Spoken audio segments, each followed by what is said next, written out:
Hello, once again, it's Tuesday.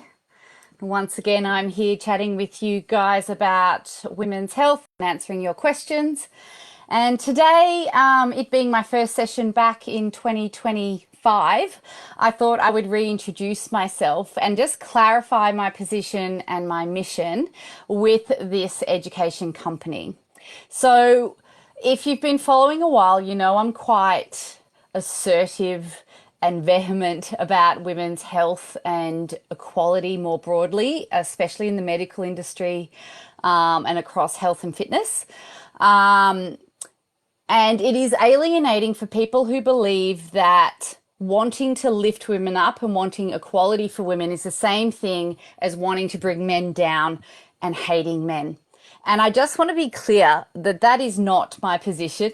My position is about men having these rights, lifting women to the same rights and the same standards and the same level of care in our medical health fitness industries.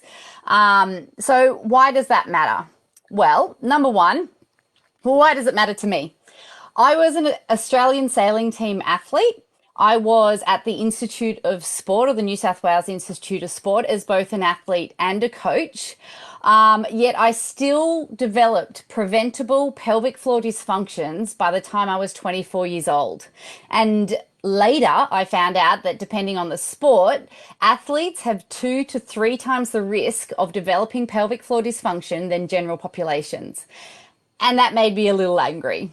The other reason is I became a personal trainer in 2001 and received zero education on female physiology, including their hormone cycles. And this meant I trained women the way I'd been taught. I'm a level 2 strength conditioning coach. I still train women the way I've been taught.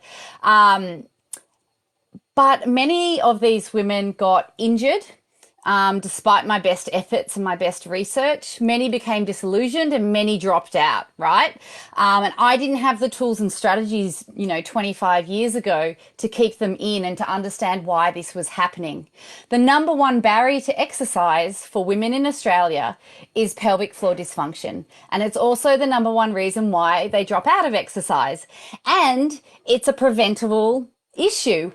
It's just another muscle group. We can rehab it the same way as we do the rotator cuff, but we don't. So I didn't have access to courses in female physiology until 2020. And when I did have access, I did them all, even though by then I'd already written my own course. But I still, to this day, will participate in everything I can get my hands on because the research is still so sparse. It means that the courses are constantly being updated with new information. One course is not enough. And my third big reason or big driver is that I have had 2 children, and the second child triggered an immune dysfunction. So I didn't realize pregnancy could change our DNA expression. Our gene expression.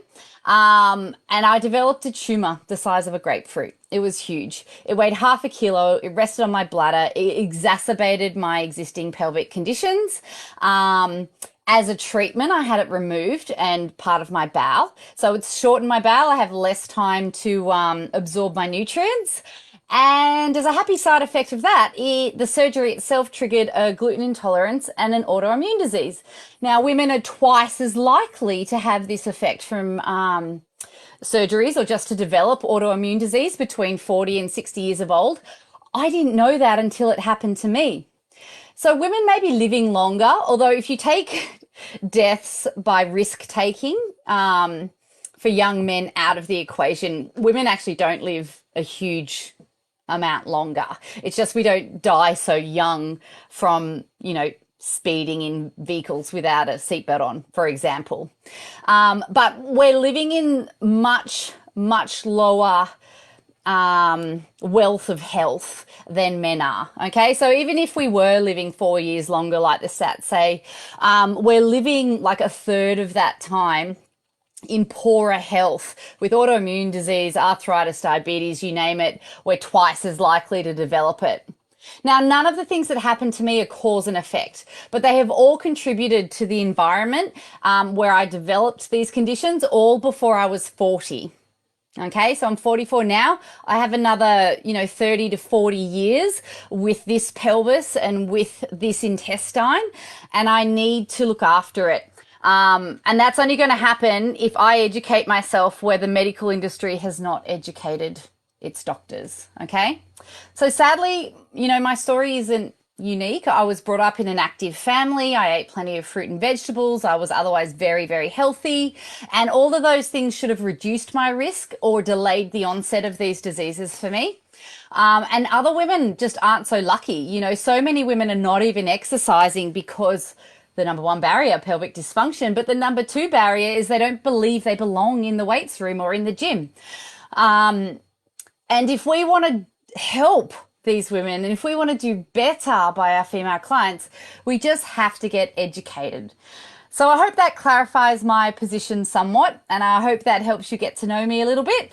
And I will look forward to our lives every Tuesday at 12:30 going forward from here. And feel free to message me. So direct message me, Instagram or Facebook is fine. And we will answer your women's health questions. If I don't know them, then I will research the shit out of it and I will let you know what I figure out. So I'll talk to you next week.